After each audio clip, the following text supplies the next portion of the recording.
Hola querido, el propósito de esta lección es mostrar que Dios puede ayudarnos a administrar las emociones con sabiduría, de modo que podamos disfrutar de una vida abundante y satisfactoria en Cristo. Mira, empezaremos diciendo que al salir de las manos del Creador, el ser humano era perfecto. Todo era muy bueno, afirma la Biblia. En ese todo estaban incluidas las emociones humanas. No existía el desequilibrio emocional. No existían las emociones negativas, ira, rabia, odio, rencor, resentimiento, dolor, miedo. Todo eso es fruto de la entrada del pecado. Pero hoy, nuestra realidad ya no es la realidad de Adán y Eva antes de la entrada del pecado. Hoy necesitamos entender cómo lidiar con nuestras emociones, especialmente con las emociones negativas.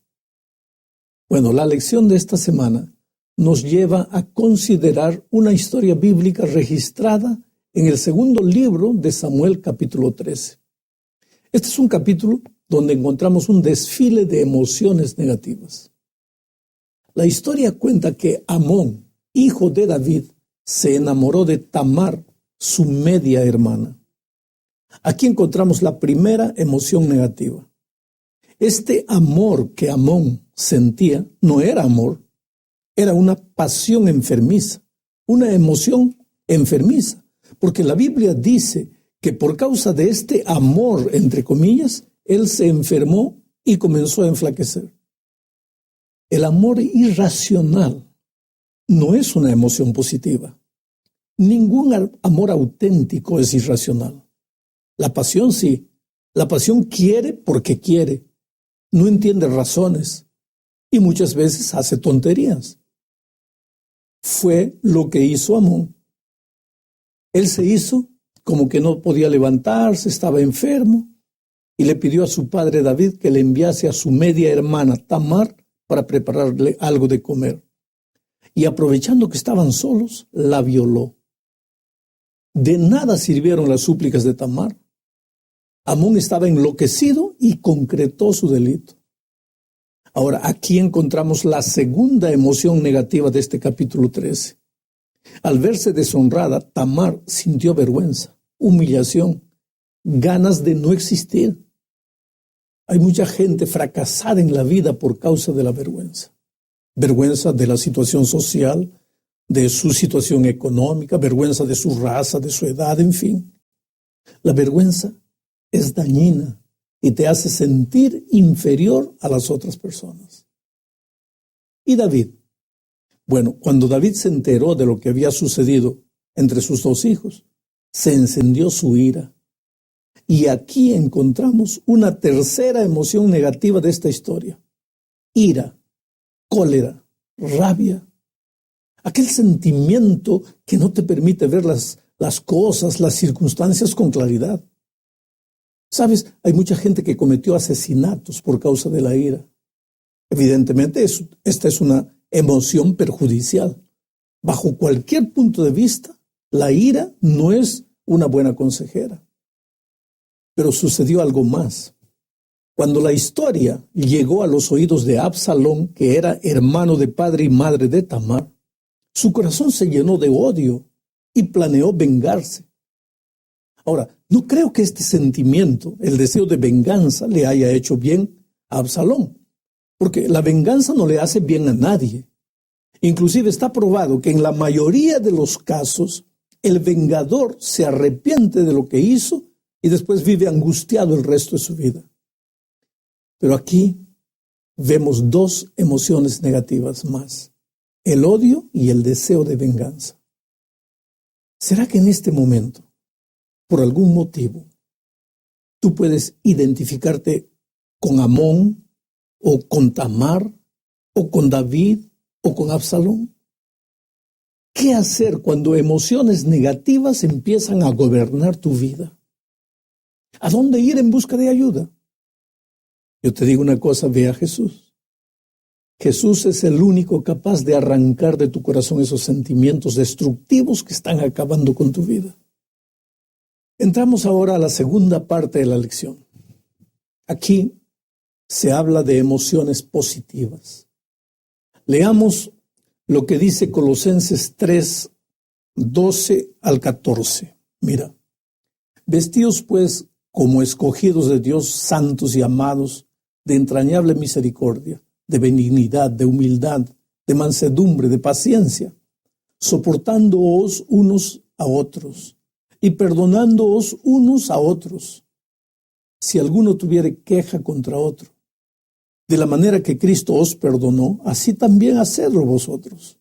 Y sobre todas estas cosas, vestíos de amor, que es el vínculo perfecto. Vestíos de amor, que es el vínculo perfecto. El amor, querido, no es una emoción, es un principio, pero es la fuente de todas las emociones positivas. Dios es amor, por tanto, cuando Pablo dice vestíos del amor, está diciendo, id a Dios, permaneced en Él. Ahora, ¿no fue eso que Jesús dijo en Juan 15, 4? Mira, permaneced en mí y yo en vosotros. Como el sarmiento no puede dar fruto de sí mismo si no permanece en la vid, así tampoco vosotros si no permanecéis en mí. Frutos. Aquí se habla de frutos. Y muchas de las emociones positivas son frutos del Espíritu Santo. Es la manera natural como reacciona el Hijo de Dios delante de las circunstancias adversas de la vida. Pero para que esto sea una realidad en la experiencia, es necesario vivir una vida de comunión diaria con la fuente del poder y del amor que es Jesús. Lo interesante es que las emociones negativas o positivas afectan tremendamente a la salud. Las negativas hacen mal, lógico, y las positivas hacen bien.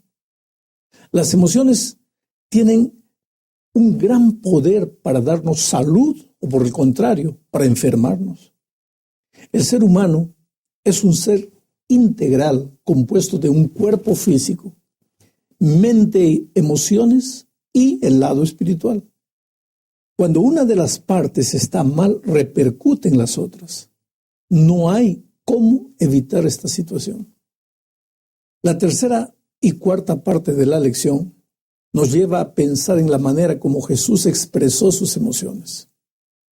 Mira, cuando Jesús vio a la multitud que lo seguía, por ejemplo, la Biblia dice que sintió compasión por ella.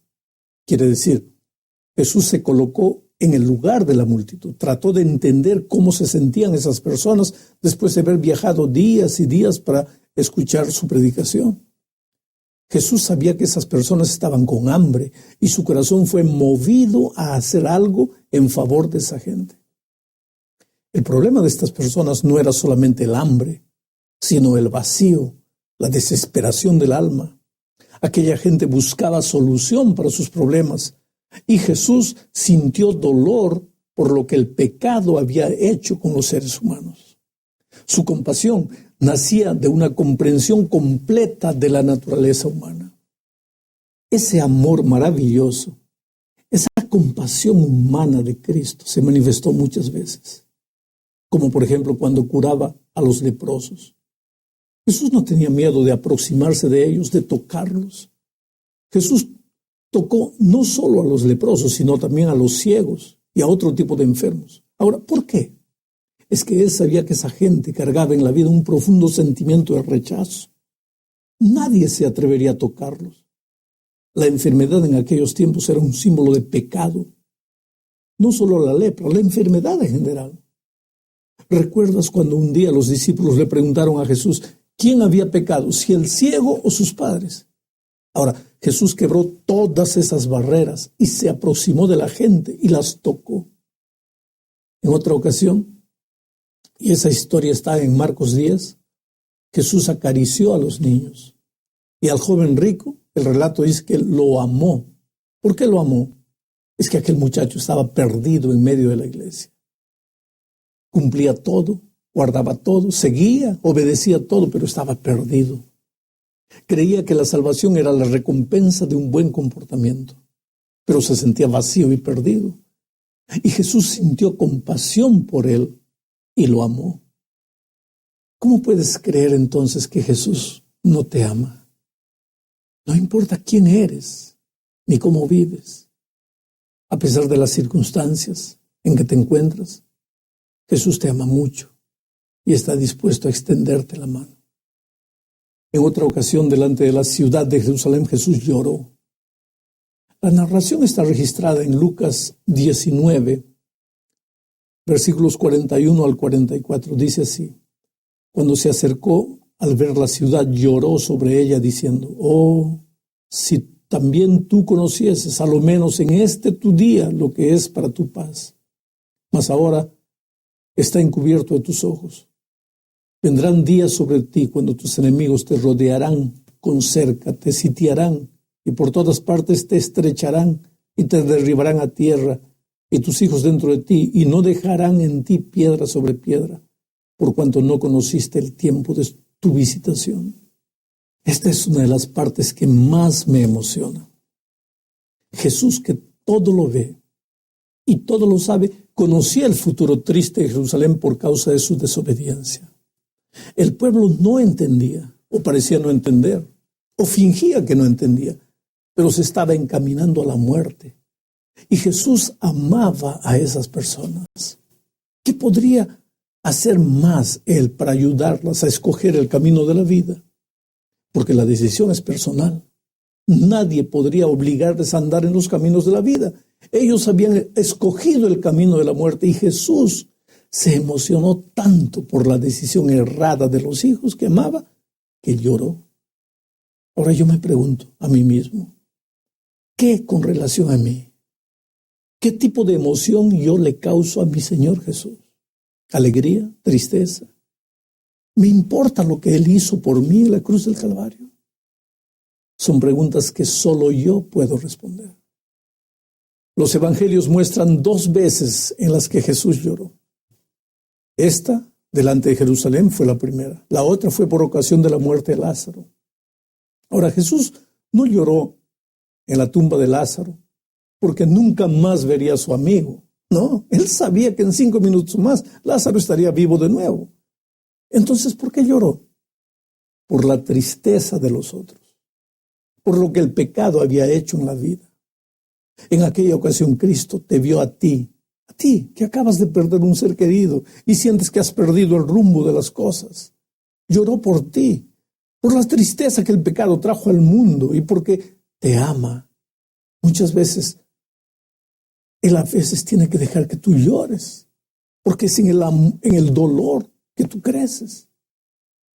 Entramos ahora a la última parte de la lección hablando del plan divino para las emociones negativas que tanto nos hacen sufrir en esta vida.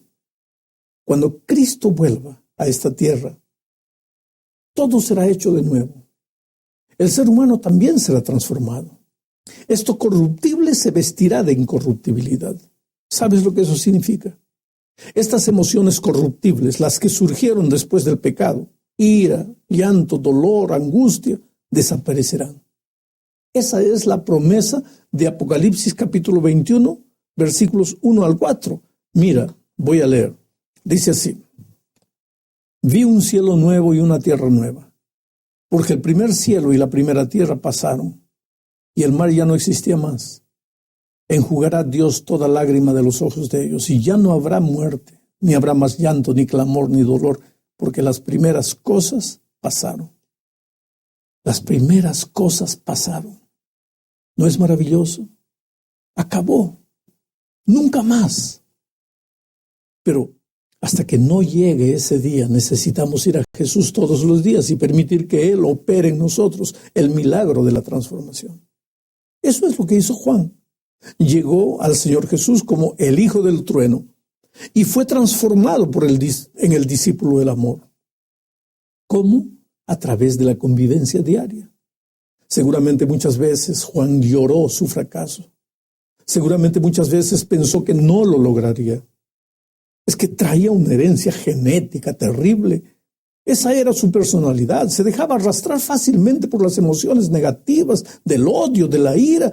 Se enojaba con facilidad y se arrepentía después de lo que hacía, pero ya era demasiado tarde. Ya había herido a las personas que amaba con sus palabras o con sus acciones. Pero a pesar de eso, creyó que Jesús era la única solución para su vida y lo buscó. y lloró en sus brazos. Y le dijo muchas veces que no quería ser más como era. Y de repente, sin él mismo percibirlo, ya no era más el hijo del trueno, se había vuelto el discípulo del amor. Por eso, querido, no debes desanimar. Continúa con Jesús. Aunque te parezca que nada mejora en tu vida, aunque creas que estás perdiendo el tiempo, sigue adelante. La transformación sucede imperceptiblemente. Nadie ve la mano de Dios trabajando en el interior del ser humano. Es como la planta del trigo. Si siembras un grano de trigo hoy y después de 2 días abres la tierra, vas a ver que todo parece igual, que nada sucede. Pero cuando menos imaginas, la plantita aparecerá y crecerá día a día, sin que lo notes, y dentro de un tiempo estará produciendo frutos en abundancia. Esta es una de las partes que más me emociona. Yo siempre creo de todo corazón en el poder transformador de Jesucristo. Nada está perdido, no te desanimes. Caíste, levanta. Vuelves a caer, vuelve a levantarte. No hay batalla perdida con Cristo. Insiste en tu comunión diaria, en tu devoción personal. Y después me cuentas las maravillas que Dios hace en tu vida.